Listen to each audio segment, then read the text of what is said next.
ওয়ালাকাদ জাআত রুসুলুনা ইব্রাহিম বিল বুশরা ক্বালু সালামা।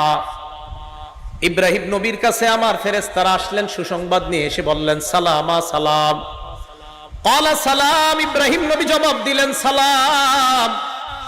এবার ইব্রাহিম নবী ফামা লাবিসা আন জাআ বিইজলিন হানিজ, দেরি না করে একটা বাছুর জবাই করে, ওই বাছুর একটা বাছুর ভুনা করে তাড়াতাড়ি ভুনা বাছুর তাদের সামনে নিয়ে আসছে মেহমান।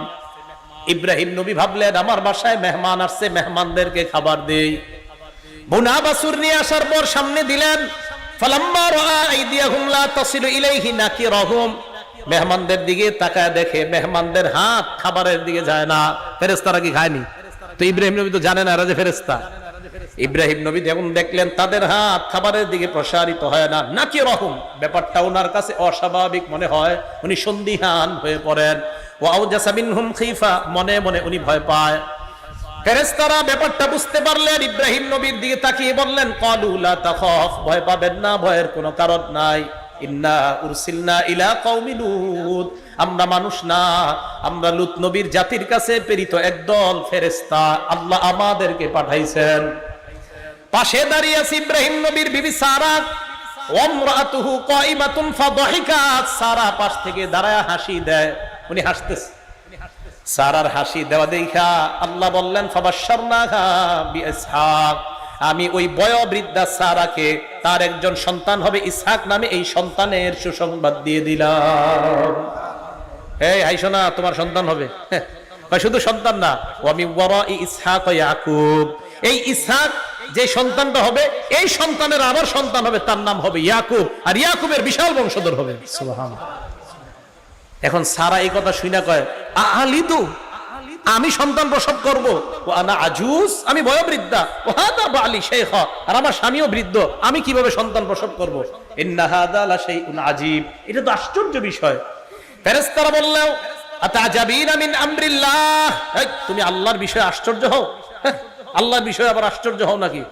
এরপরে কি কয় দেখেন, রহমাতুল্লাহ ওয়া বারাকাতুহু আলাইকুম আহলাল বাইত। সুবহানাল্লাহ। কি বলছে?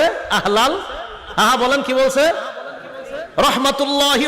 ফেরেশতারা কার সাথে কথা বলতেছে? বলেন ইব্রাহিম নবীর বিবি। কার সাথে? ফেরেশতারা কার সাথে কথা বলতেছে? ইব্রাহিম নবীর বিবিকে বললেন রহমাতুল্লাহি ওয়া বারাকাতুহু আলাইকুম আহলাল বাইত, হে আহলে বাইত, তোমাদের উপর আল্লাহর দয়া, আল্লাহর বরকত তোমাদের উপর। আহলে বাইত বলে প্রথমে এক নম্বরে স্ত্রী উদ্দেশ্য আমি বলছিলাম, দলিল পেয়ে গেলাম। ইব্রাহিম নবীর বিবিকে ফেরেশতারা বললেন আহলে বাইত। আল্লাহ পাক রব্বুল আলামিন বলেন কুলিল হামদুলিল্লাহ ওয়া সালামুন আলা ইবাদিহিল্লাযীনা ইসতাফা। নবী আপনি বলেন সমস্ত প্রশংসা আল্লাহর। ওয়া সালামুন আলা ইবাদিহিল্লাযীনা ইসতাফা, আল্লাহ বলেন তার নির্বাচিত বান্দাদের প্রতি শান্তি, তার নির্বাচিত বান্দাদের প্রতি দয়া আর শান্তি। সুফিয়ান সাউরি রহমতুল্লাহি আলাইহি বলেন এই নির্বাচিত বান্দা দ্বারা হুম আসহাবু মুহাম্মাদিন সাল্লাল্লাহু আলাইহি ওয়াসাল্লাম, আল্লাহ নবীর সাহাবারা উদ্দেশ্য, এর মানে নির্বাচিত বান্দা মানে আল্লাহ নবীর সাহাবা। তাহলে সাহাবারা আল্লাহর নির্বাচিত বান্দা, সাহাবাদের প্রতি আল্লাহ সন্তুষ্ট, সাহাবাদের প্রশংসা আল্লাহ নিজে করেছেন। তো যেই সাহাবাদের প্রশংসা আল্লাহ নিজে করেছেন, যাদের প্রতি আল্লাহ সন্তুষ্ট, যাদের কথা আল্লাহ কোরআনে বলেছেন, যারা নির্বাচিত, আমি আপনাদের কাছে জানতে চাই আমার রব যাদের প্রতি সন্তুষ্ট, আমরা তাদের প্রতি অসন্তুষ্ট কি? তাহলে আমরা কি তাদের প্রতি সন্তুষ্ট? আর আপনি তাদের প্রতি সন্তুষ্ট না হইলে এতে যে খুব ক্ষতি হয়ে যাবে এমনও না, এটা মাথায় রাখতে হবে। কিন্তু আমি বুঝাইতে চাইলাম যাদের প্রতি আল্লাহ সন্তুষ্ট, তা আমি আপনি কেন তাদের প্রতি অসন্তুষ্ট হব? তাদেরকে আমরা কাঠ গড়ায় কেন দাঁড় করাই? আল্লাহ আমাদেরকে কথাগুলা বুঝার তৌফিক দান করেন।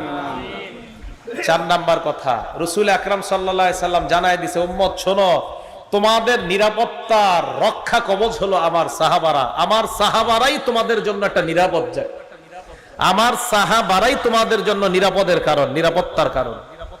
মুসলিম শরীফের 2531 নাম্বার হাদিস, সহিহ মুসলিম হাদিস নাম্বার 2531।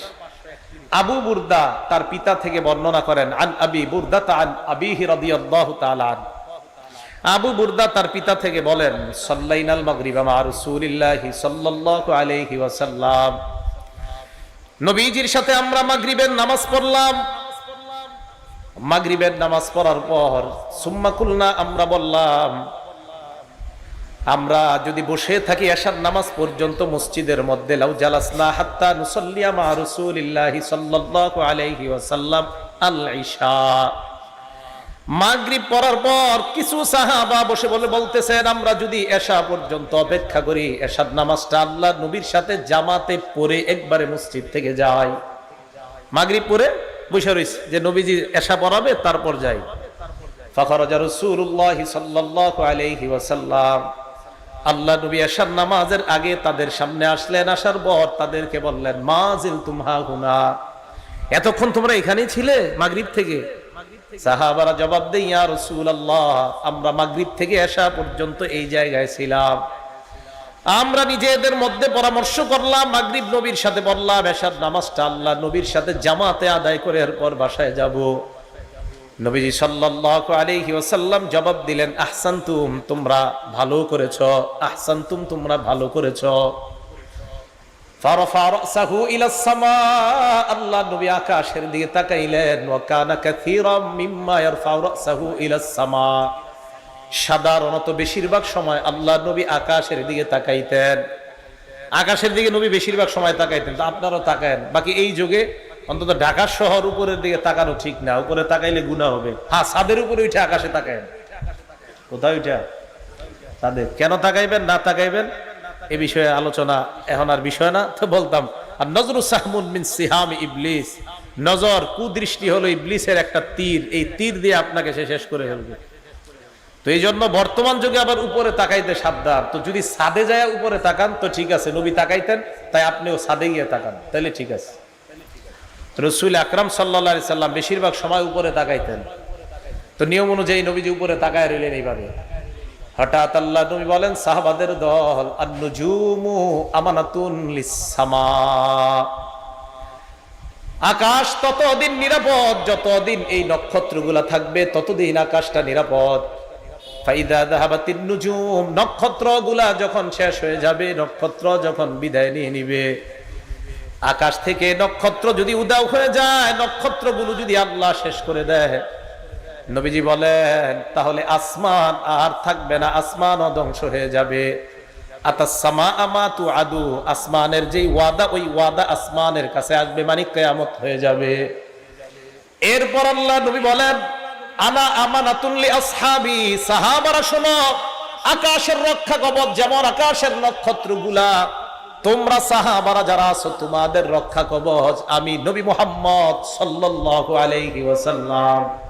আমি যতদিন তোমাদের মাঝে আছি তোমরা নিরাপদ। ফাইদা যাহাবতু আতা আসহাবি মা ইউআদুন, আমি যদি চলে যাই আমার সাহাবাদের কাছে একের পর এক বিপদ আর পরীক্ষা আসতেই থাকবে, সাহাবাদের মাঝে ইখতিলাফের পরীক্ষা আসতেই থাকবে, আল্লাহ নবী জানায়া দিলেন। এরপর নবী বললেন, ও আসহাবি আমানাতুন লি উম্মতি, আমার সাহাবারা আমার উম্মতের জন্য নিরাপত্তার রক্ষা কবচ। ফাইদা যাহাবা আসহাবি, আমার সাহাবারা যদি দুনিয়া থেকে বিদায় নিয়ে নেয়, আতা উম্মতি মা ইউআদুন, আমার উম্মতের উপর গজব বালা মুসিবত আসতেই থাকবে, উম্মত যেন কিয়ামতের জন্য প্রস্তুত হয়ে যায়। হাদিসের মাধ্যমে নবী বুঝায়, সাহাবারা আমার উম্মতের জন্য নিরাপদ, সাহাবারা আমার উম্মতের জন্য নিরাপত্তার রক্ষা কবচ। নবী বললেন, সাহাবারা আমাদের জন্য নিরাপত্তার কারণ, আর ওই সাহাবাদেরকে আমরা সমালোচনার পাত্র বানাই, এটা কি ইনসাফ না জুলুম? কথা বুঝে আসছে সবার? তাহলে আল্লাহ সন্তুষ্ট, আল্লাহ প্রশংসা করছে, আল্লাহ সাহাবাদেরকে নির্বাচিত করছে। নবীজি বললেন, সাহাবারা এই উম্মতের জন্য রক্ষা কবচ। তাহলে এই সাহাবাদেরকে আমরা সমালোচনার পাত্র বানানোটা এটা জুলুম, এটা ইনসাফ না। ইনসাফের সাথে আমরা যেন সাহাবাদের যথাযথ মর্যাদা দিতে পারি, আল্লাহ তৌফিক দান করেন। 5 নাম্বার, সাহাবারা যতদিন দুনিয়াতে ছিল নবীজি বলেন ততদিন কল্যাণ। এই হাদিসটা মন দিয়ে শোনেন, দেখেন, সাহাবাদেরকে যারা দেখছে তারা যতদিন দুনিয়াতে আছে পরবর্তীদের জন্য কল্যাণ, তাদেরকে যারা দেখছে তারা দুনিয়াতে যতদিন থাকবে ততদিন কল্যাণ। এই 3 বারের কথা আসছে, পরে আর আসে নাই। কিন্তু হাদিস গবেষণা করলে বোঝা যায় এই সিলসিলায় দেখতে দেখতে দেখতে দেখতে ওলামায়ে কেরাম তাদের উস্তাদ, তারা তাদের উস্তাদ, তারা তাদের উস্তাদ, তারা তাদের উস্তাদ, তারা ইমাম বুখারী, এইভাবে ইমাম বুখারী তার উস্তাদকে, তার উস্তাদ তার উস্তাদকে, এইভাবে দেখতে দেখতে আব্দুল্লাহ ইবনে মুবারক ইমাম আবু হানিফাকে, এইভাবে দেখতে দেখতে হাম্মাদ, আলকামা, আব্দুল্লাহ ইবনে মাসউদ, রাসূলুল্লাহ সাল্লাল্লাহু আলাইহি সাল্লাম। তো এই সিলসিলা দেখা দেখা দেখা, এখান থেকে বোঝা যায় যে দেখা যারা মূলত ওই সিলসিলা থেকে দেখে আসতেছে তাদেরকে দেখার মধ্যে একটা কল্যাণ আছে। দলিল একটা কিতাব আছে আস-সিলসিলাতুস সহিহা, এই কিতাবের 3283 নাম্বার হাদিস, 3283 নাম্বার হাদিস, আস-সিলসিলাতুস সহিহা। সাধারণ জনগণ জানেননি এটার লেখককে, জানা দরকার নাই। ক্বালা রাসূলুল্লাহ সাল্লাল্লাহু আলাইহি ওয়াসাল্লাম লা তাজালুনা বিখাইরিন মা দামা ফিকুম মান রাআনি ওয়া সাহাবানি। নবীজি বলেন, তোমরা ততদিন কল্যাণের মধ্যে থাকবা যতদিন তোমাদের মাঝে তারা থাকবে যারা আমাকে দেখছে আর আমার সান্নিধ্য গ্রহণ করেছে, আমার সুহবত গ্রহণ করেছে। দেখেন কি কয়, ওয়াল্লাহি লা তাজালুনা বিখাইরিন মা দামা ফিকুম মান রাআনি, পরেরটা মান রাআনি ওয়া সাহাবা মান সাহাবানি। আল্লাহর কসম, তোমরা ততদিন কল্যাণের মধ্যে থাকবা যতদিন তোমাদের মাঝে তারা থাকবে যারা আমার সাহাবাদেরকে দেখছে, যারা আমার সাহাবাদের সুহবত গ্রহণ করেছে। প্রথমে বললেন আমার সাহাবারা যতদিন থাকবে, এরপরে বললেন আমার সাহাবাদেরকে যারা দেখছে তারা যতদিন থাকবে। এবার কি বলে দেখেন, ওয়াল্লাহি লা তাজালুনা মা দামা ফিকুম লা তাজালুনা বিখাইরিন মা দামা ফিকুম মান রাআনি ওয়া সাহাবা মান সাহাবানি। আল্লাহ নবী বলেন, আল্লাহর কসম, ততদিন তোমরা কল্যাণের মধ্যে থাকবা যতদিন তোমাদেরকে তারা, তাদেরকে তারা, তাদেরকে যারা দেখছে তারা থাকবে, ততদিন কল্যাণের মধ্যে থাকবা। তাহলে রাসূল আকরাম সাল্লাল্লাহু আলাইহি সাল্লাম দেখা দেখা আর দেখা, দেখেন দেখা দেখা দেখা, সুহবত সুহবত সুহবত বললেন। প্রথমে বললেন যারা আমাকে দেখছে, এরপরে বললেন আমার সাহাবাদেরকে যারা দেখছে, এরপরে বললেন আমার সাহাবারা যাদেরকে দেখছে, যারা আমার সাহাবাদেরকে দেখছে তাদেরকে যারা দেখছে। তাহলে এই দেখাটা দেখেন, যারা নবীকে দেখছে, যারা সাহাবাদেরকে দেখছে, এলো সাহাবা, যারা সাহাবাদের ছাত্রদেরকে দেখছে, যারা সাহাবাদের ছাত্রদেরকে দেখছে। তো এই দেখা দেখির থেকে আর সোহবত থেকে নবীজি বুঝাইতে চায়, সোহবত সান্নিধ্য কারো গ্রহণ করা, এইভাবে দেখে দেখে সিলসিলা বর্তমানে এই যে আল্লাহ ওয়ালা যারা ইসলাহের কাজ করে, এই সোহবত সেই ধারাবাহিকতা থেকে। তো সোহবতের যে একটা উপকারিতা আছে, একটা কল্যাণ আছে, এটা হাদিস দ্বারা প্রমাণিত। যারা আমাকে দেখছে, তাদেরকে যারা দেখছে, তাদেরকে যারা দেখছে, ততদিন তোমরা কল্যাণের মধ্যে থাকবা। এই দেখা আর সংস্রব সোহবত থেকে বোঝা যায় আল্লাহ ওয়ালা উলামাদের সোহবত সংস্রব, আর তাদেরকে দেখলে একটা কল্যাণ আল্লাহর থেকে পাওয়া যায়। তো রাসূল আকরাম সাল্লাল্লাহু আলাইহি সাল্লাম এক নম্বরে সাহাবাদের কথা বললেন, তারে সাহাবারা কল্যাণ। বিসমিল্লাহ। এখন আমি আপনাদের কাছে জানতে চাই, খুব বুঝেন, আপনারা সাধারণ জনগণ বুঝারই কথা, আর আমি অমনি কথা বলি। সাহাবাদেরকে যারা দেখছে, তাদেরকে যারা দেখছে, তাদেরকে যারা দেখছে, তো দেখতে দেখতে বর্তমান যুগ পর্যন্ত মানুষগুলো আছে না বলেন? তাহলে এই যুগে ওই সিলসিলার যারা আছে, তাহলে তাদের দিকে দেখলে একটা উপকারিতা আছে না নাই? তো এই যুগে কারা? উলামায়ে কেরাম। কারা বলেন তো? উলামায়ে কেরাম, হক্কানি রব্বানি আল্লাহ ওয়ালা উলামায়ে কেরাম। এই জন্য তাদের সান্নিধ্যে যাবেন, এই ইসলামী মাহফিলগুলোতে বেশি অংশগ্রহণ করার চেষ্টা করবেন। আল্লাহ তৌফিক দান করেন। সাহাবাদের মর্যাদা রক্ষা করার হুকুম করেছে নবীজি সাল্লাল্লাহু আলাইহি সাল্লাম। সাহাবাদের মর্যাদা রক্ষা করার জন্য নবীজি হুকুম করেছেন। ইবনে মাজাহ কিতাবের নাম, হাদিস নাম্বার 2363 নাম্বার হাদিস। ক্বালা রাসূলুল্লাহ সাল্লাল্লাহু আলাইহি ওয়াসাল্লাম, আল্লাহ নবী বলেন, ইহফাজু ফি আসহাবি সুম্মাল্লাযীনা ইয়ালুনাহুম সুম্মাল্লাযীনা ইয়ালুনাহুম। আমার সাহাবাদের মর্যাদা তোমরা সংরক্ষণ করবা, আমার সাহাবাদের মর্যাদা তোমরা হেফাজত করবা। এরপর যারা তাদের মর্যাদা তোমরা রক্ষা করবা। এরপর কারা? যারা সাহাবাদেরকে দেখেছে। সাহাবাদেরকে কারা দেখেছে? ইমাম আবু হানিফা দেখছে। কে দেখছে? রহমতুল্লাহ আলাইহি। কে দেখছে বলেন? আল্লাহ নবী কয় তাদের মর্যাদা রক্ষা করবা, আমার সাহাবাদের মর্যাদা রক্ষা করবা। আর আমার সাহাবাদের মর্যাদার পর তাদের মর্যাদা রক্ষা করবা। এর পরবর্তী প্রজন্ম যারা, এর পরের যারা, তাদের মর্যাদা রক্ষা করবা। সাহাবাদেরকে যারা দেখছে তাদেরকে বলা হয় তাবিঈ। ওই তাবিঈদের একজন হলেন আল ইমামুল আজম আবু হানিফা রাহমাতুল্লাহি আলাইহি। নবীজি বললেন এদের মর্যাদা রক্ষা করো। তাহলে সাহাবাদের মর্যাদা রক্ষা করা এটা নবীজির হুকুম। সাহাবাদের প্রশংসা করেছেন আল্লাহ, সাহাবাদের প্রতি আল্লাহ সন্তুষ্ট, সাহাবারা আল্লাহ নির্বাচিত বান্দা, সাহাবারা এই উম্মতের নিরাপত্তার রক্ষা কবচ, সাহাবারা এই উম্মতের জন্য কল্যাণ। সাহাবাদের মর্যাদা রক্ষা করার হুকুম নবীজি সাল্লাল্লাহু আলাইহি সাল্লাম করছেন। আল্লাহ আমাদের সকলকে সাহাবাদের মর্যাদা যেন আমরা রক্ষা করতে পারি, তাদের সমালোচনা শোনা বলা থেকে যেন বেঁচে থাকতে পারি, আল্লাহ তৌফিক দান করেন। সাহাবাদেরকে গালি দেওয়া 7 নাম্বার কথা। এই গালি দেওয়া এটা হলো 7 নাম্বার শিরোনাম, যে সাহাবাদেরকে যারা গালি দেয়, যারা সাহাবাদেরকে গালি দেয় 1 নাম্বার, যারা সাহাবাদেরকে গালি দেয় তাদের উপর আল্লাহর অভিশাপ, ফেরেশতাদের অভিশাপ, দুনিয়ার সব মানুষের অভিশাপ। আবার বলছি, আরে ঠিক মানে আসলেই ঠিক, এটা হাদিসে আইছে, ঠিক হইব না কেন? যারা সাহাবাদের সমালোচনা করে, সাহাবাদেরকে গালি দেয়, তাদের উপর আল্লাহর অভিশাপ, ফেরেশতাদের অভিশাপ, সমস্ত মানুষের অভিশাপ। এটা কিতাব আছে নামাল জামিউস সগীর, এই কিতাবের 8715 নাম্বার হাদিস, ইমাম সুয়ুতী রহমাতুল্লাহ আলাইহি লেখা। এখানে আসছে ক্বালা রাসূলুল্লাহ সাল্লাল্লাহু আলাইহি ওয়াসাল্লাম, নবীজি বলেন, মান সাব্বা আসহাবি, যারা আমার সাহাবাদেরকে গালি দেয়, ফালাইহি লানাতুল্লাহ, যে ব্যক্তি আমার সাহাবাদেরকে গালি দেয় তার উপর আল্লাহর অভিশাপ, ওয়াল মালাইকা, ফেরেশতাদের অভিশাপ, ওয়ান নাসি আজমাইন, সমস্ত মানুষের অভিশাপ। তাহলে আমরা সাহাবাদেরকে কখনো গালি দিব না, যারা গালি দেয় তাদের কথা শুনবো না, রাজি ইনশাআল্লাহ? সাহাবাদের ব্যাপারে কোনো কথা এগুলো আমরা কান দিব না। 2 নাম্বার, সাহাবাদেরকে যারা গালি দেয়, নবীজি সাল্লাল্লাহু আলাইহি সাল্লাম তাদেরকে গালি দিতে নিষেধ করে দিয়েছেন। নবীজি সহিহ বুখারী হাদিস নাম্বার 3673 নাম্বার হাদিস, ক্বালা রাসূলুল্লাহ সাল্লাল্লাহু আলাইহি ওয়াসাল্লাম, আল্লাহ নবী বলেন, লা তাসুব্বু আসহাবি, তোমরা আমার সাহাবাদেরকে গালি দিও না। এবার আল্লাহ নবী বলেন, কোন সাহসে আমার সাহাবাদেরকে তোমরা গালি দাও? ফা ইন্না আহাদাকুম লাউ আনফাকা মিসলা উহুদিন যাহাবা, তোমাদের কেউ যদি উহুদ পাহাড় সমপরিমাণ স্বর্ণ আল্লাহর রাস্তায় দান করো, কি পরিমাণ? উহুদ পাহাড় পরিমাণ স্বর্ণ। উহুদ পাহাড় পরিমাণ স্বর্ণ যদি আল্লাহর রাস্তায় দান করো, মা বালাগ মুদ্দা আহাদিহিম, সাহাবারা এই 2 হাত দিয়ে যা দান করে, তোমাদের উহুদ পাহাড়ের সমান পরিমাণ স্বর্ণ সাহাবাদের ওই 2 হাত পরিমাণ দানের কাছেও পৌঁছতে পারবে না।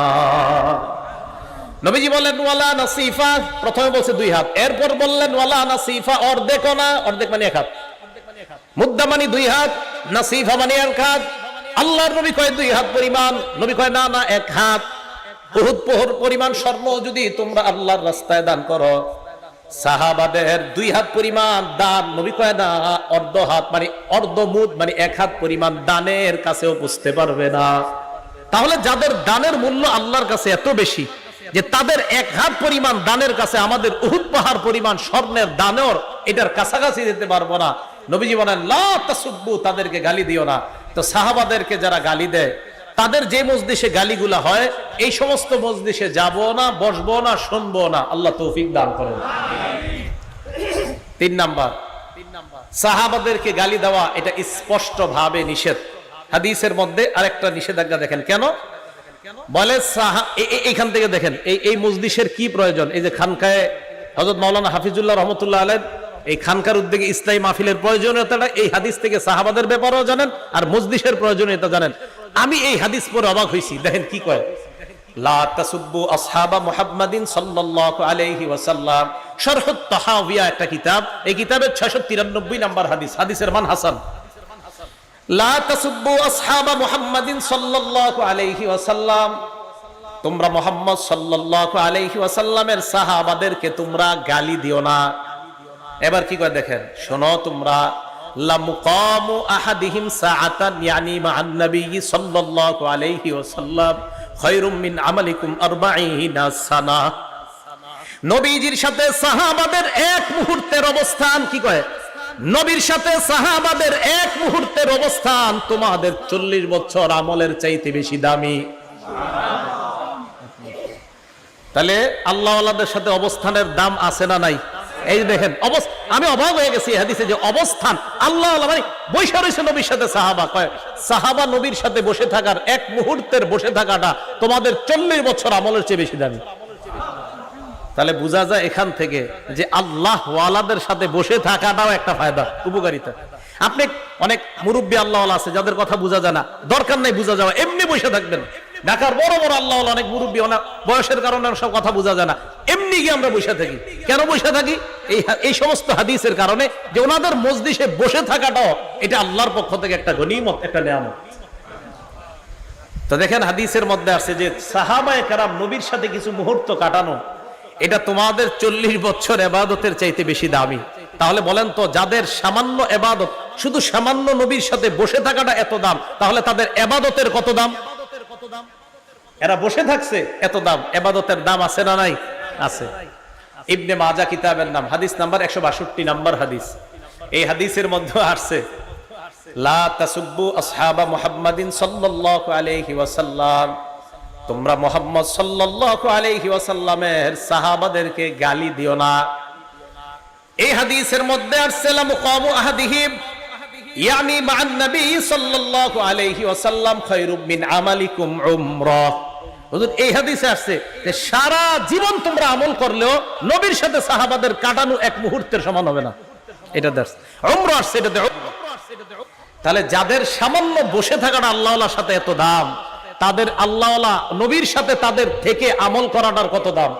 এই জন্য প্রিয় মুসলমান ভাইয়ারা, সাহাবাদেরকে গালি দিবেন না, সাহাবাদের গালি শুনবেন না। যেই মজলিসে সাহাবাদের সমালোচনা হয় ওই সমস্ত মজলিসে যাবেন না। রাজি আছেন ইনশাআল্লাহ?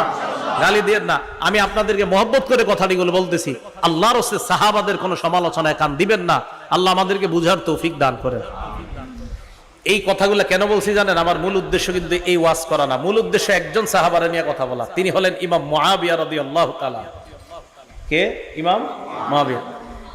ইমাম মুআবিয়া রাদিয়াল্লাহু তাআলা আনহুকে কেন্দ্র করে, ওনার ছেলের নাম হলো ইয়াজিদ।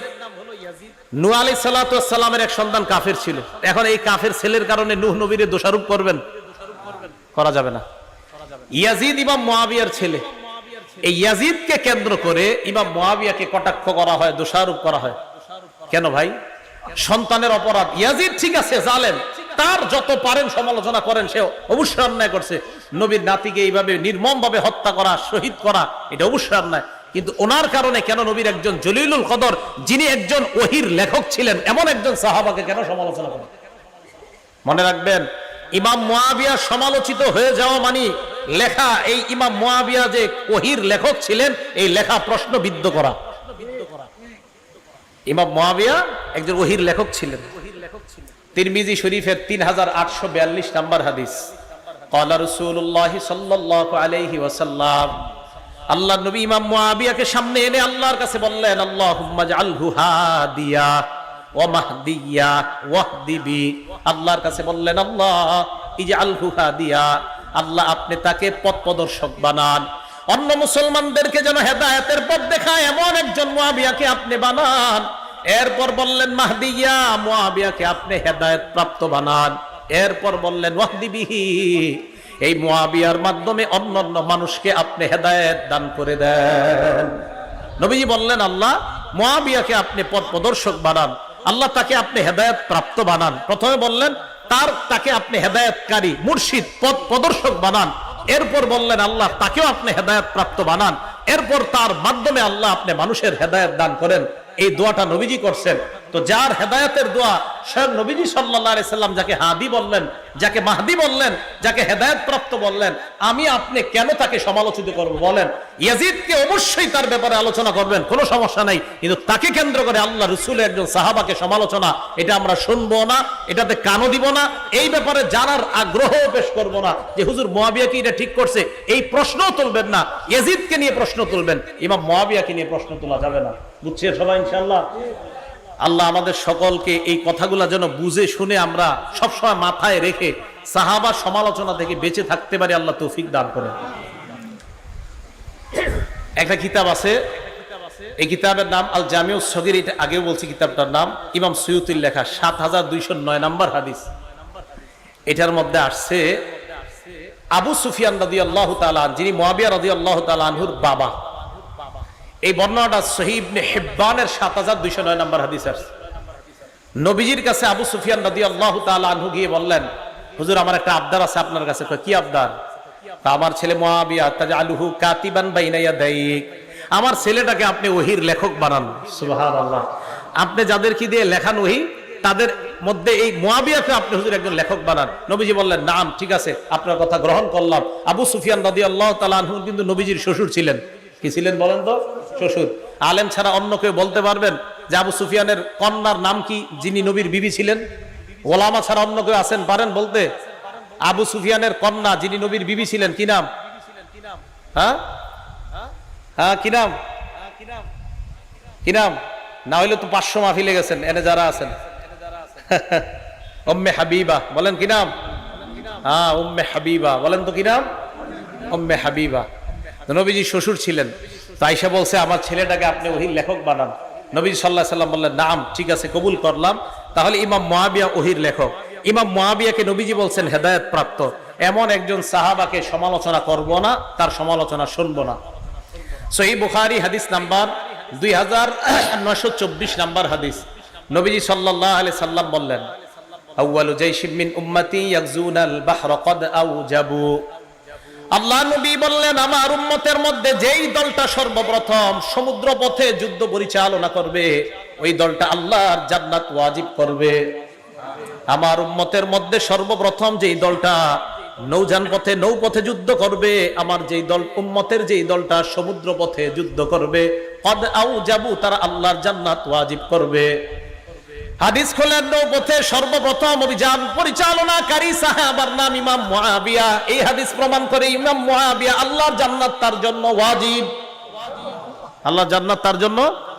তাহলে জান্নাত যার জন্য ওয়াজিব, নবী বলে গেলেন, ওয়াজিব যার জন্য জান্নাত হয়ে গেছে এমন একজন সাহাবা যিনি জান্নাতের মেহমান। এই সাহাবার কেন সমালোচনা আমরা করব?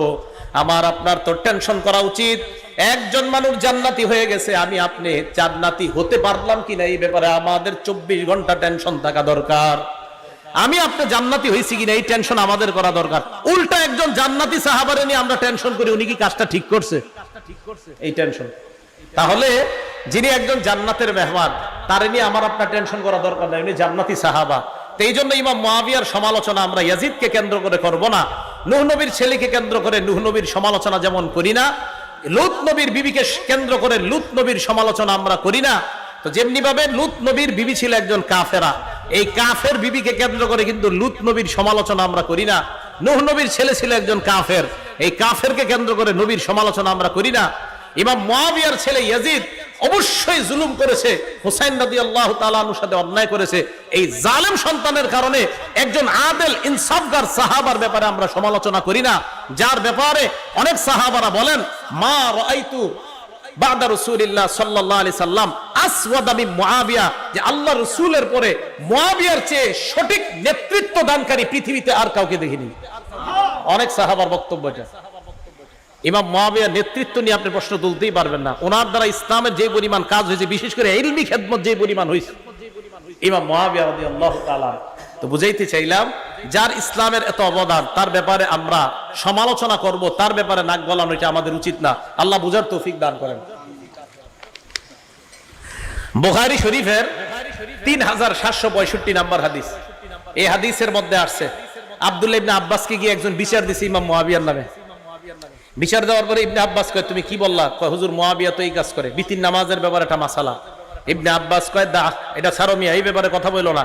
ইন্নাহু ফাকিহ, ইমাম মুয়াবিয়া একজন ফকিহ সাহাবা, ফকিহ সাহাবা।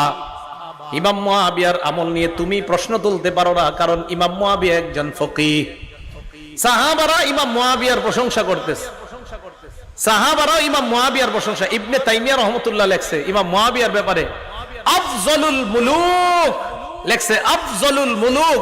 পুরা পৃথিবীর মধ্যে নবীজির পরে যত নেতৃত্বের গুণাবলী যদি সব দিকে, যে পৃথিবীর উন্নতি সাধন হয়েছে কোন মুসলমানের নেতৃত্বের আমলে, ইবনে তাইমিয়া লিখেছেন তিনি ইমাম মুয়াবিয়া। এই জন্য এমন একজন সাহাবা, যার দ্বারা ইসলামের এত খেদমত হয়েছে, বলেন তার কি সমালোচনা করব আমরা? না, আমরা তার সমালোচনা করব না, বরং তাকে আমরা অনুসরণ করব, তার আমলের অনুসরণ করব। আল্লাহ তৌফিক দান করেন। তার আমলের অনুসরণ কেন করতে হবে আমাদের? কথা বুঝেন। নাসাই শরীফের হাদিস নাম্বার 4191 নাম্বার হাদিস, মন দিয়ে শুনেন এই হাদিসটা। বর্ণনাকারীর নাম আব্দুর রহমান ইবনে আব্দে রব্বিল কাবা। এত বড় নাম মনে রাখা দরকার নাই, শুধু আব্দুর রহমান মনে রাখলে চলে। তিনি বলেন, আতাইতু ইলা আব্দুল্লাহ ইবনে আমর ওয়া হুয়া জালিসুন ফি জিল্লিল কাবা। নবীর সাহাবা আব্দুল্লাহ ইবনে আমরের কাছে আমি আসলাম, আসার পর আমি দেখলাম উনি কাবার ছায়ার মধ্যে বসা। কাবা শরীফের ছায়া, এই ছায়ার মধ্যে আল্লাহ নবীর সাহাবা আব্দুল্লাহ ইবনে আমর বসা। ওয়ান্নাসু আলাইহি মুজতামিউন, জনগণ তার সামনে ঘেরাও করে আছে, তার থেকে নসিহত শুনতে চায়। হঠাৎ আব্দুল্লাহ ইবনে আমর বললেন, বাইনা নাহনু মা রাসূলিল্লাহি সাল্লাল্লাহু আলাইহি ওয়াসাল্লাম, আমরা আল্লাহ নবীর সাথে ছিলাম, আল্লাহ নবীর সাথে সফর করতেছিলাম। ফি সাফারিন ইদ নাযালনা মানজিলা, সফর করতে করতে এক জায়গায় যাত্রা বিরতি দিলাম, যাত্রা বিরতি দিয়ে সবাই নিজের বাহন থেকে নামলাম। সাহাবাদের মাঝে তিনটি দল হয়ে যায়।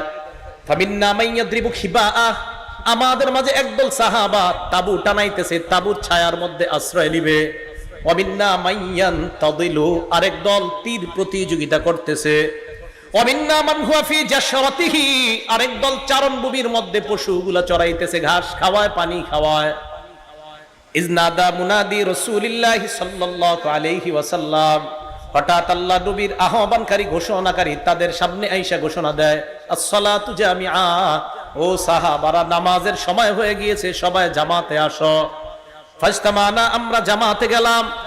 জামাতে যাওয়ার পর সবাই দাঁড়িয়ে রইলাম। কামা ফিনা রাসূলুল্লাহ ফাখাতাবানা, আল্লাহ নবী আমাদের সামনে দাঁড়াইলেন, দাঁড়িয়ে নবী ভাষণ দিলেন।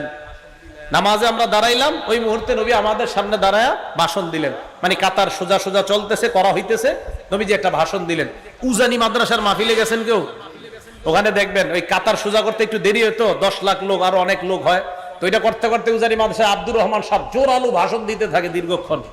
তো নবীজি সাল্লাল্লাহু আলাইহি সাল্লাম, সাহাবায়ে কেরাম জামাতে দাঁড়াইতেছে, নবীজি সবার সামনে দাঁড়ায় একটা ভাষণ দিলেন।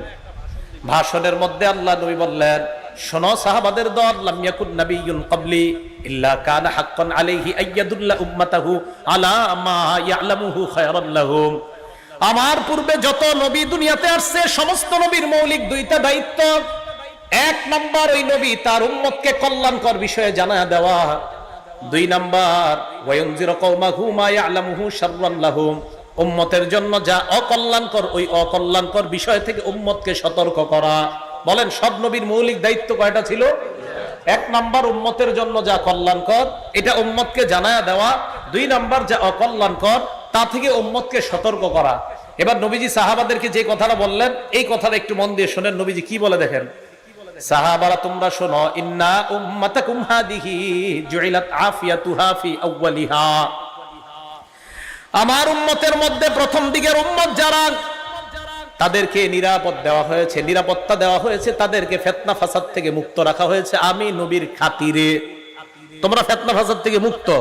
ওয়া ইন্না আখিরাহা, আর আমার উম্মতের শেষে যারা আসবে আমি আপনি আমরা, নবীজি বলেন ফাতাজি উল ফিতান ইউসিবুহুম বালাউন ওয়া উমুর, তাদের কাছে একের পর এক ফিতনা আসতেই থাকবে, ফিতনা আসতেই থাকবে।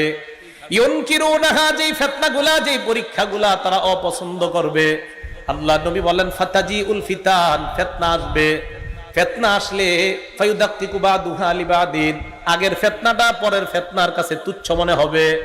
মুসলমান ভালো করে মনে রাখবেন, করোনা ভাইরাসের মধ্যে মনে করেছিলাম এত বড় গজব মনে হয় দুনিয়াতে আর আসে নাই। আল্লাহ নবী বুঝায়, যেই গজবে আছো, পরের গজবটা যখন দেখবা মনে হবে আগের গজবটা পরের গজবের কাছে কিছুই না। ফায়ুদাক্কিকু বাদুহা লিবাদিন, পরের গজবের কাছে আগের গজব কিছুই মনে হবে না। নবী বলেন ফাতাজিউল ফিতনা, ফিতনা আসবে। ফায়াকুলুল মুমিনু হিয়া মুহলিকাতি, ফিতনা আসলে ঈমানদার বলবে আমাকে এই ফিতনা ধ্বংস করবে। ফাতান কাশিফ, ফিতনা উঠিয়ে যাবে। সুম্মা তাজিউল ফিতনা, আবার ফিতনা আসবে, ঈমানদার মনে করবে আমি ধ্বংস। নবীজি বলেন ফাতান কাশিফু, আবার ফিতনা উঠে যাবে। আল্লাহ নবী কয় শোনো, গজবের মধ্যে তোমাদের মরণ হয়েও যেতে পারে। মরণ যদি তোমাদের হয়ে যায়, আল্লাহ নবী বলেন ফালতুদরিকহু মাউতাতুহু, তোমার মরণটা যেন এমন অবস্থায় হয় ওয়া হুয়া মুমিনুন বিল্লাহি ওয়াল ইয়াউমিল আখির। আল্লাহ নবী বলেন ওই গজবের সময় যখন তুমি মরবা, তোমার মরণটা যেন এমন অবস্থায় হয় যে তুমি আল্লাহ মানো আর আখিরাত মানো। নবী কয় যদি তুমি দুইটা জিনিস চাও, কি?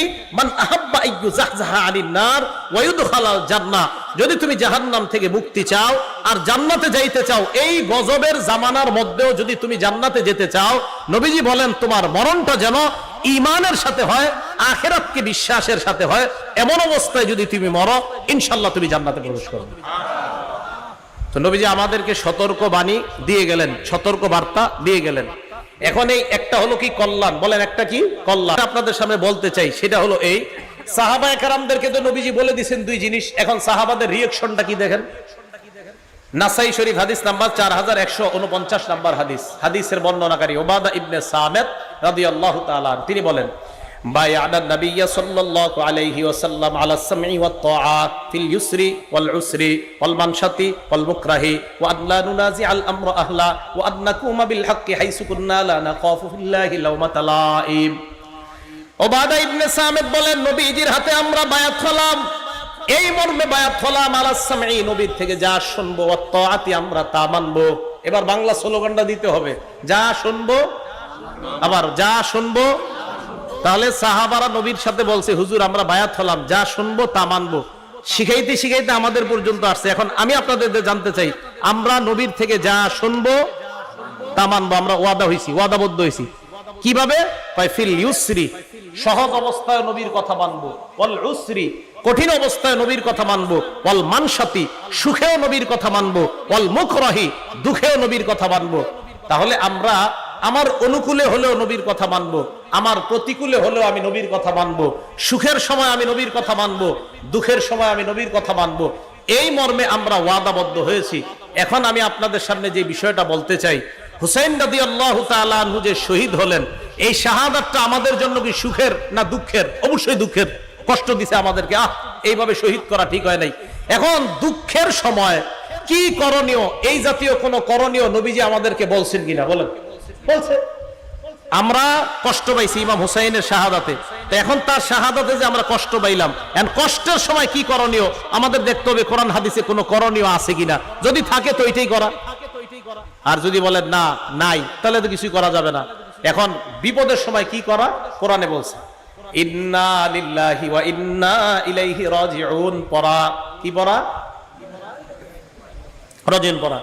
বুখারীর 1284 নাম্বার হাদিসের বর্ণনা, নবীজির এক কন্যা আল্লাহ নবীর কাছে সংবাদ পাঠাইলেন, আব্বা ইন্না ইবনাল্লি কুবিজ, আব্বা আমার ছেলেটা মারা যাবে অবস্থা, আপনি একটু আমার সন্তানটাকে দেখতে আসেন। আল্লাহ নবী জবাবে উত্তর পাঠায়া দিলেন, আমার মেয়েকে গিয়ে সালাম দাও, সালাম দেওয়ার পর বলবা ইন্না লিল্লাহি মা আখাযা ওয়া লাহু মা আতা। আমার সাথে বাংলা বলেন, বলেন যা নিছে আল্লাহর, যা রেখেছে আল্লাহর। গ্রাম্য বাংলায় যেটা নিয়ে গেছে এটা আল্লাহর, যেটা রেখে দিছে এটা আল্লাহর। সহিহ বুখারী হাদিস নাম্বার 1284। তো নবীজি সাল্লাল্লাহু আলাইহি সাল্লাম বললেন, দুনিয়া থেকে যদি কিছু উঠায় নেয় এটাও আল্লাহর, দুনিয়া থেকে যদি কিছু রেখে দেয় আমাদের জন্য এটাও আল্লাহর। কারো 4টা ছেলে আছে, 2জন মারা গেছে, 2জন আছে, 2জনকে নিয়ে গেছে, এই 2জন কার? 2জন বেঁচে আছে, এই 2জন কার? বাস খালাস। কারো মৃত্যুতে কষ্ট পেয়ে আমরা আমাদের এটাই করণীয় যে আল্লাহ ফায়সালা, আল্লাহ উঠায় নিছে, আল্লাহর ফায়সালা যেটা আল্লাহ দুনিয়াতে রাখছে। হ্যাঁ, হুসাইন রাদিয়াল্লাহু তাআলা আনহুর শাহাদাতে আমাদের যদি কষ্টের কারণে চোখের পানি আসে, এটা রহমত। বলেন এটা কি? চোখের পানি যদি আসে এটা রহমত। দলিল আল জামিউস সগীর কিতাবের নাম, হাদিস নাম্বার 4201 নাম্বার হাদিস। ঘটনাটা মন দিয়ে শুনেন। জয়নব রাদিয়াল্লাহু তাআলা আন, কি বললাম? জয়নব রাদিয়াল্লাহু তাআলা আন, এই জয়নব রাদিয়াল্লাহু তাআলা আনহা উনি মারা গেছে। ফাবাকাতিন নিসা, নারীরা কান্নাকাটি শুরু করছে জয়নব রাদিয়াল্লাহু তাআলা আনহা মারা যাওয়ার পর। ফাজালা উমর ইয়াদরিবুহুন্না বিসাউতিহি, হযরত ওমর চাবুক ধরছে সবগুলোর মাথায়। এই চুপ, কোনো কান্নাকাটি নাই, এবার চাবুক ধরছে, থামো, কান্নাকাটি করো কেন? নবীজি বললেন মাহলান ইয়া উমর, উমর থামো না, একটু নরম হও। তো হযরত ওমর নরম হইলেন। নরম হওয়ার পর আল্লাহ নবী বললেন, ইয়াকুন্না ওয়া নাঈকাশ শাইতান, হে নারীরা তোমরা চিল্লা চিল্লি চিৎকার করা থেকে তোমরা বাঁচো, এগুলা শয়তানের আওয়াজ। চিৎকার করা আল্লাহ আজরাইল আমার ঘরে পাঠাইছে, আর কারো ঘরে পাঠাই নাই, এগুলা বলাইনি, শয়তানের আওয়াজ। কার আওয়াজ? শয়তানের। ছেলে মারা গেছে, আল্লাহ তুমি কি আজরাইল আর কোন ঘরে পাঠাইতে পারলা না, আমার ঘরে পাঠাইলা, এগুলা শয়তানের আওয়াজ, এগুলা বইলা কান্নাকাটি করা। এবার নবীজি কি বলে দিছে দেখেন, মাহমা ইয়াকুনু মিনাল আইনি ওয়াল কলব, চোখের পানি যদি অটোমেটিক কারো শোকে বের হয়, অন্তর থেকে বের হয়, ফামিনাল্লাহ ওয়া মিনার রাহমা, এটা আল্লাহর পক্ষ থেকে দয়া। হুসাইন রাদিয়াল্লাহু তাআলা আনহুর শাহাদাতের ঘটনা পড়বেন, পড়লে আপনার চোখের পানি আসবে। তো এই চোখের পানি আসাটা এটা দয়া, এটা রহমত। এবার আল্লাহ নবী বলেন ওয়া মা ইয়াকুনু মিনাল লিসান, চোখের পানি যদি জিহ্বা থেকে হয়, চোখের পানি আবার জিহ্বা থেকে কিভাবে হয়, মানে উল্টা পাল্টা কথা কয়। জিহ্বা থেকে হয় মানে উল্টা পাল্টা কথা কয়। খোদা আমারে নিয়ে নাও, আমার আব্বারে নিয়ে নিছো, আমি এই দুনিয়াতে আর থাকতে চাই না, কালকে সকালে উঠে আব্বারে দেখবো না, আমারে নিয়ে নাও। এটা মিনাল লিসান, জবান থেকে। ওয়ালিয়াদ, হাত থেকে। এবার আমি বলবো না জবান আর হাত আমাদের দেশে কবে ব্যবহার হবে, জবান আর হাত, জবান আর হাত, জবান আর হাত, জবান হাত, জবান হাত। আমা ইয়াকুনু মিনাল লিসান ওয়াল ইয়াদ, যেটা জবান থেকে হবে আর হাত থেকে হবে, ফামিনাশ শয়তান, এটা শয়তানের পক্ষ থেকে। নবীজি বলেছেন। তাহলে মুখ থেকে উল্টা পাল্টা শব্দ বের হওয়া, হাত দিয়ে নিজের আঘাত করা, বলেন এটা কার কাজ? শয়তানের কাজ। আর অটোমেটিক চোখ দিয়ে যদি পানি বের হয়, এটা কার পক্ষ থেকে রহমত? আল্লাহর পক্ষ থেকে রহমত। তাহলে আল্লাহর পক্ষ থেকে রহমত, এটা ঠিক আছে। শয়তানের পক্ষ থেকে যদি হয়, এটা অন্যায়, এটা জায়েজ নাই, এটা হারাম। তো এই হারাম কর্মকাণ্ড থেকে যেন আমরা বেঁচে থাকতে পারি, আল্লাহ তৌফিক দান করেন। মুহররম মাস আসলে আরেকটা কথা হয়, আহলে বাইত। বলেন কি হয়? বলেন সবাই, আহলে বাইত কারা? একদল মানুষ বলতে যায় আহলে বাইত 5 জন। কয়জন? 5 জন। নবীজি, হযরত আলী, ফাতেমা, হাসান, হুসাইন, এই 5 জনকে বলে পাক পাঞ্জাতন। কি বলে? হ্যাঁ, এই ধারণাগুলো নেন, পাক পাঞ্জাতন। আপনাদের আশেপাশের মাহফিলে আইসা অনেকে আপনাদেরকে এটি বুঝাবে যে পাক পাঞ্জাতন। আবার অনেকে টুপির মধ্যে দেখবেন পাক পাঞ্জাতন, এখানে লেখা মোহাম্মদ, এখানে আলী, এখানে ফাতেমা, এখানে হাসান, এখানে হুসাইন। উনি বুঝায়, উনি এই 5 জনকে খুব ভালোবাসে। উনি কি বুঝায়? ওলামায়ে কেরাম ছাড়া অন্য যারা আছেন, বলেন তো নবীর নাতি কয়জন? হ্যাঁ হ্যাঁ, 5 জন। ওইটি মনে কোন জায়গায় বয়ানে শুনছেন, লেগে কইতেছে। নবীজির নাতি কয়জন? 5 জন। 5 জন। তা আপনারা তো 2 জন নিয়ে খালি লাফান, বাকি 5 জনকে ভালোবাসবে কে? আমরা নবীর নাতি নাতনি সবাইকে মহব্বত করি, শুধু 2 জনকে না, সবাইকে করি। আর কিছু মানুষ শুধু 2 জনকে করে, অতএব বেশি ভালোবাসার দাবিদার আমরা। নবীজির মেয়ে কয়জন? 4 জন। মনে রাখেন, একটু কথাগুলো মন দিয়ে শুনেন। জয়নব, রুকাইয়া, উম্মে কুলসুম। জয়নব, রুকাইয়া, উম্মে কুলসুম, ফাতেমা। এবার দেখেন, এই উম্মে কুলসুমের কোনো সন্তান নাই। কেউ বলে আছে, কেউ বলে নাই, বেশিরভাগ বলছে নাই। এই উম্মে কুলসুমের সন্তান নাই। বাকি রইল কয় মেয়ে নবীর? জয়নবের 2 সন্তান। একজনের নাম, এই জয়নবের 2 সন্তান, একজনের নাম আলী, আরেকজনের নাম উমামা। ছেলে একজন নাম আলী, মেয়ে একজন নাম উমামা। জয়নবের 2 সন্তান, একজনের নাম আলী, আরেকজনের নাম উমামা। আলী নামে ছেলেটা ছোটবেলায় মারা গেছে। উমামা নামে যে মেয়েটা ছিল, এই মেয়েটার নবী খুব ভালোবাসতেন, খুব মহব্বত করতেন, তার সাথে খেলতেন। নামাজে গেলে নবীজির কাঁধে উঠতো এই মেয়েটা, নাতনিটা। আর দেখেন কত মহব্বতের একজন নাতনি, যার নাম আপনারা জানেন না, অথচ আপনারা লাফান খালি 2 জন নিয়ে। তাহলে নবীজির 2 জন নাতি, একজন নাতি আরেকজন নাতনি পাইলাম। জয়নবের ঘরে 2 জন পেয়ে গেলাম, এক ছেলে এক মেয়ে। এবার আসেন রুকাইয়া। এই রুকাইয়ার ঘরে একজন ছেলে, নাম আব্দুল্লাহ। বলেন কি নাম? তাহলে মোট কয়জন হলো? 3 জন। ফাতেমা রাদিয়াল্লাহু তাআলা আনহার সন্তান আপনারা সারা জীবন জানেন 2 জন। জন্মের পর থেকে 2 জন, মনে হয় মায়ের পেটেও শুনে আইছেন যে হাসান আর হুসাইন। হযরত ফাতেমা রাদিয়াল্লাহু তাআলা আনহার সন্তান 5 জন। বলেন কয়জন? 5 জন। গণেন। হাসান, বলেন। হুসাইন, মুহসিন, জয়নব, উম্মে কুলসুম। হ্যাঁ, ওই 2 বোনের নামে নাম রাখছে, নিজেদের 2 মেয়ের নাম। হযরত ফাতেমা তার 2 বোনের নামে নিজের মেয়ের নাম রাখছে। তাহলে হযরত ফাতেমার 5 জন সন্তান, হাসান, হুসাইন, মুহসিন, জয়নব, উম্মে কুলসুম। জয়নবের 2 সন্তান, ওই নবীজির মেয়ে জয়নব, একজন ছেলে একজন মেয়ে, 7 জন। রুকাইয়ার 1 সন্তান, এই হলো মোট 8 জন। 5 জন নাতি, 3 জন নাতনি। আমরা নবীর নাতি নাতনি সবাইকে মহব্বত করি, শুধু 2 জনকে না। একদল মানুষ শুধু 2 জনকে মহব্বত করে, আমরা সবাইকে মহব্বত করি। অতএব ভালোবাসার বেশির দাবিদার আমরা, তারা না। কথা মনে থাকবে তো? এখন আসেন, আহলে বাইত কারা? আহলে বাইত মানে একদল মানুষকে, এই 5 জন। আহলে বাইত দ্বারা 1 নাম্বার উদ্দেশ্য বিবি। বলেন 1 নাম্বার উদ্দেশ্য কি? হ্যাঁ, তার মানে আহলে বাইত দ্বারা নবীর বিবির 1 নাম্বার উদ্দেশ্য হবে। হুজুর আপনি কই লইব বিবি? উদ্দেশ্য দলিল দেন। দলিল মানে কোরআনের দলিল। কোন জায়গার দলিল? হ্যাঁ, কোরআনের। সূরা হুদ আয়াত নাম্বার 69 নাম্বার আয়াত থেকে 73 নাম্বার আয়াত। সূরা হুদ আয়াত নাম্বার 69 নাম্বার আয়াত থেকে 73 নাম্বার আয়াত। আল্লাহ কি বলে দেখেন, ওয়ালাকাদ জাআত রুসুলুনা ইব্রাহিমা বিল বুশরা ক্বালু সালামা। ইব্রাহিম নবীর কাছে আমার ফেরেশতারা আসলেন সুসংবাদ নিয়ে, এসে বললেন সালামা সালাম। ক্বালা সালাম, ইব্রাহিম নবী জবাব দিলেন সালাম। এবার ইব্রাহিম নবী ফামা লাবিসা আন জাআ বিইজলিন হানিজ, দেরি না করে একটা বাছুর জবাই করে, ওই বাছুর একটা বাছুর ভুনা করে তাড়াতাড়ি ভুনা বাছুর তাদের সামনে নিয়ে আসছে মেহমান। ইব্রাহিম নবী ভাবলেন আমার বাসায় মেহমান আসছে, মেহমানদেরকে খাবার দেই। ভুনা বাছুর নিয়ে আসার পর সামনে দিলেন। ফালাম্মা রাআ আইদিয়াহুম লা তাসিলু ইলাইহি নাকিরাহুম, মেহমানদের দিকে তাকায় দেখে মেহমানদের হাত খাবারের দিকে যায় না। ফেরেশতারা কি খায়নি? তো ইব্রাহিম নবী তো জানেন এরা যে ফেরেশতা। ইব্রাহিম নবী যখন দেখলেন তাদের হাত খাবারের দিকে প্রসারিত হয় না, নাকিরাহুম, ব্যাপারটা ওনার কাছে অস্বাভাবিক মনে হয়, উনি সন্দিহান হয়ে পড়েন। ওয়া আওজাসা মিনহুম খিফা, মনে মনে উনি ভয় পায়।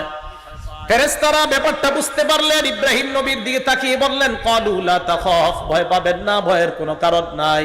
ইন্না উরসিলনা ইলা কওমি লূত, আমরা মানুষ না, আমরা লূত নবীর জাতির কাছে প্রেরিত একদল ফেরেশতা, আল্লাহ আমাদেরকে পাঠাইছেন। পাশে দাঁড়িয়ে আছে ইব্রাহিম নবীর বিবি সারা, ওয়া ইমরাতুহু কাইমাতুন ফাদহিকাত, সারা পাশ থেকে দাঁড়ায় হাসি দেয়, উনি হাসতেছে। সারার হাসি দেওয়া দেখা আল্লাহ বললেন ফাবাশশারনাহা বিইসহাক, আমি ওই বয়োবৃদ্ধা সারাকে তার একজন সন্তান হবে ইসহাক নামে, এই সন্তানের সুসংবাদ দিয়ে দিলাম। এই আইসো না, তোমার সন্তান হবে। শুধু সন্তান না, ওয়া মিন ওয়ারাই ইসহাক ওয়া ইয়াকুব, এই ইসহাক যে সন্তানটা হবে, এই সন্তানের আবার সন্তান হবে, তার নাম হবে ইয়াকুব, আর ইয়াকুবের বিশাল বংশধর হবে। সুবহানাল্লাহ। এখন সারা এই কথা শুনে কয় আলিদু, আমি সন্তান প্রসব করব, ও আনা আজুজ, আমি বয়োবৃদ্ধা, ও হাদা বালি শাইখা, আর আমার স্বামীও বৃদ্ধ, আমি কিভাবে সন্তান প্রসব করব?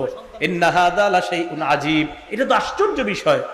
ফেরেশতারা বললেন আতাজাবিনা মিন আমরিল্লাহ, তুমি আল্লাহর বিষয়ে আশ্চর্য হও? আল্লাহর বিষয়ে আবার আশ্চর্য হও নাকি? এরপরে কি কয় দেখেন, রহমাতুল্লাহ ওয়া বারাকাতুহু আলাইকুম আহলাল বাইত। সুবহানাল্লাহ। কি বলছে? আহলাল, বলেন কি বলছে? রহমাতুল্লাহি। ফেরেশতারা কার সাথে কথা বলতেছে? বলেন ইব্রাহিম নবীর বিবি। কার সাথে? ফেরেশতারা কার সাথে কথা বলতেছে? ইব্রাহিম নবীর বিবিকে বললেন রহমাতুল্লাহি ওয়া বারাকাতুহু আলাইকুম আহলাল বাইত, হে আহলে বাইত, তোমাদের উপর আল্লাহর দয়া, আল্লাহর বরকত তোমাদের উপর। আহলে বাইত বলে প্রথমে এক নম্বরে স্ত্রী উদ্দেশ্য আমি বলছিলাম, দলিলও পেয়ে গেলাম। ইব্রাহিম নবীর বিবিকে ফেরেশতারা বললেন আহলে বাইত, তাহলে আহলে বাইত দ্বারা এক নাম্বার বিবি উদ্দেশ্য। আচ্ছা, বাতা ইয়াবিতু, বাইতুন শব্দটা আসছে বাতা ইয়াবিতু থেকে, ওলামারা আছেন বাতা ইয়াবিতু মানে রাত্রি যাপন করা। একজন পুরুষ সাধারণত কার সাথে রাত্রি যাপন করে? স্ত্রী। এই তো বাতা ইয়াবিতু থেকে বাইত, তাই আহলে বাইত মানে ঘরওয়ালি, ঘরওয়ালি মানে বিবি। এগুলো এক নাম্বার দলিল। দলিল নাম্বার 2, সূরা আহজাব আয়াত নাম্বার 32-33 নাম্বার আয়াত। আল্লাহ বলেন ইয়া নিসা আন-নাবিয়্যি লাস্তুন্না কাআহাদিম মিনান নিসা, হে নবীর বিবিগণ, আপনারা অন্যান্য নবীর অন্যান্য মহিলাদের মতো না। ইনিত্তাকাইতুন্না, আপনারা যদি আল্লাহকে ভয় পান, ফালা তাখদানা বিল কওল, নম্র ভাষায় কথা বলবেন না, কোমল ভাষায় কথা বলবেন না, মোহনীয় ভঙ্গিমায় কারো সাথে কথা বলবেন না। নবীর বিবিদেরকে আল্লাহ বলে ফায়াতমা আল্লাযী ফী কলবিহি মারাদ, যাদের অন্তরে বেদি আছে তারা অন্তরের মধ্যে কুমন্ত্রণা করে বসতে পারে, খারাপ কল্পনা করতে পারে। আচ্ছা, নবীর বিবিরা কোমল ভাষায় কথা বললে একজন পুরুষের মনে খারাপ ধারণা জন্ম হতে পারে নবীর বিবিদের ক্ষেত্রে, তো বর্তমান জামানার নারীদের ক্ষেত্রে কি হবে? এই কথা বলার পর আল্লাহ বললেন, দেখেন কি বলে, ওয়াকরনা ফী বুয়ুতিকুন্না, তোমরা ঘরে থাকো, ওয়ালা তাবাররাজনা তাবাররুজাল জাহিলিয়াতিল উলা, জাহিলি যুগের নারীদের মতো তোমরা বাহিরে বের হবা না। হ্যাঁ, শুনতেছেন তো? দেখেন কি কয়, বলেন তো আল্লাহ এই কথাগুলো কাদেরকে বলতেছে? নবীর। ওলামাদের ছাড়া অন্যদের জোরটা বেশি হতে হবে। কাদেরকে? নবীর স্ত্রী, আবার নবীর স্ত্রী। এবার দেখেন কি কয়, ওয়াকিমনাস সালাহ, তোমরা নামাজ কায়েম করো, ওয়া আতিনাজ যাকাত, তোমরা যাকাত দাও, ওয়া আতিনাল্লাহ ওয়া রাসূলা, তোমরা আল্লাহ আল্লাহ রাসূলের আনুগত্য করো। তোমরা কারা?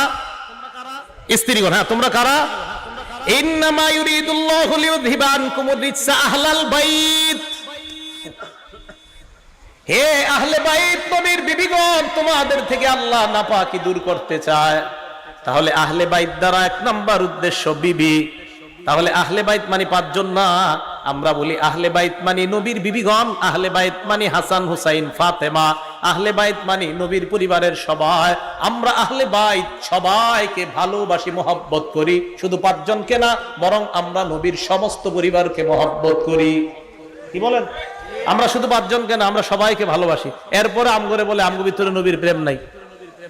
আপনি মাত্র পাঁচজনকে মহব্বত করলেন, আর আমি বললাম পুরো পরিবারের সকলকে, তা আপনি আমারে বললেন যে আপনার মধ্যে নবীর প্রেম নাই।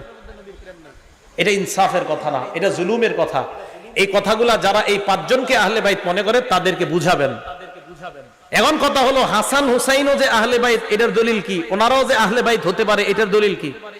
এই আয়াত নবীর উপরে যখন নাজিল হয়েছে, তখন নবী তার স্ত্রী উম্মে সালামার ঘরে ছিলেন। মুসলিম শরীফের 2424 কত হয় 2424 নম্বর হাদিস। নবীজি সাল্লাল্লাহু আলাইহি সাল্লাম খরাজা রাসূলুল্লাহ গাদাতান, সকালবেলা ঘর থেকে বের হইছে। ওয়া আলাইহি মিরতুন মুরাহহালুন মিন শারিন আসওয়াদ, কালো পশম দ্বারা অঙ্কিত করা একটা চাদর নবীর গায়ে ছিল। তো এই চাদর গায়ে দিয়ে নবী বের হইছে কখন? যে অবস্থায় নবী ঘরে ছিলেন, ওই অবস্থায় নবীর উপর আয়াত নাজিল হয়েছে যে আপনার বিবিদের থেকে আল্লাহ, মানে আহলে বাইতদের থেকে আল্লাহ অপবিত্রতা দূর করতে চায়। নবী ঘর থেকে বের হয়ে দেখছে হযরত হাসান আসছে। আসার পর নবীজি আদখালা, হাসান রে চাদরের ভিতরে ঢুকাইছে, বুঝছেন? এরপরে হুসাইন আসছে, হুসাইনকেও ঢুকাইছে। সুম্মা জা আলী ফাআদখালা, হযরত আলী আসছে, আলীকেও ঢুকাইছে। সুম্মা জাআত ফাতেমা, ফাতেমা আসছে রাদিয়াল্লাহু তাআলা আনহুম। এই ফাতেমা আসার পর আদখালাহা, তাকেও চাদরের ভিতরে ঢুকায় কয়, এই শোনো, আহলে বাইত শুধু বিবিরা না, আমার এই সন্তানরাও আহলে বাইত। তাহলে দেখছেন, এই চাদরের ভিতরে কেন্দ্র করে কয় এই পাক পাঞ্জাতন মাগো, বাকিগুলা আল্লাহ যে উদ্দেশ্যে আয়াত নাজিল করছে এটাই তো বললেন না। তাহলে আয়াত নাজিল করছে আহলে বাইত কেন্দ্র করে, প্রথম উদ্দেশ্য বিবিগণ। এরপরে নবী হাদিসের ব্যাখ্যায় বুঝিয়ে দিয়েছে শুধু বিবিগণ না, আমার সন্তানগণ, আমার পরিবারের আরো যারা, তারাও আহলে বাইত। বলেন, আমরা আহলে বাইত শুধু পাঁচজনকে মহব্বত করি না, সব আহলে বাইতকে মহব্বত করি। হ্যাঁ, সব আহলে বাইতকে মহব্বত করি। আল্লাহ পাক রব্বুল আলামিন আমাদের সকলকে মুহররম মাসকে কেন্দ্র করে যেই সমস্ত কথাগুলো হয়, কারবালার ঘটনা আপনারা অনেক শুনেছেন হয়তো। তো এই জন্য যেই বিষয়গুলো সাধারণত আনা হয়, এই বিষয়গুলো যেন আর না আনা হয়। শুধুমাত্র পাঁচজনকে মহব্বতের কথা যেন বলা না হয়, নবীর পুরো পরিবারকে যেন মহব্বতের কথা বলা হয়। হযরত হুসাইনকে কেন্দ্র করে অবশ্যই ইয়াজিদের ব্যাপারে, ইয়াজিদ যা যা করেছে, অন্যায় করেছে, অবশ্যই এগুলো বলা দরকার। কিন্তু এটাকে কেন্দ্র করে যেন ইমাম মুয়াবিয়াকে সমালোচনা করা না হয়, সাহাবাদেরকে সমালোচনা করা না হয়। আল্লাহ পাক রব্বুল আলামিন সাহাবা সমালোচনা থেকে আমাদেরকে বেঁচে থেকে আমরা যেন আমাদের ঈমানকে খাঁটি করে দুনিয়া থেকে আমরা বিদায় নিতে পারি। আল্লাহ তৌফিক দান করেন। আমিন। ওয়া আখিরু দাওয়ানা আনিল হামদুলিল্লাহি রাব্বিল আলামিন। আসসালামু আলাইকুম ওয়া রাহমাতুল্লাহি ওয়া বারাকাতুহু।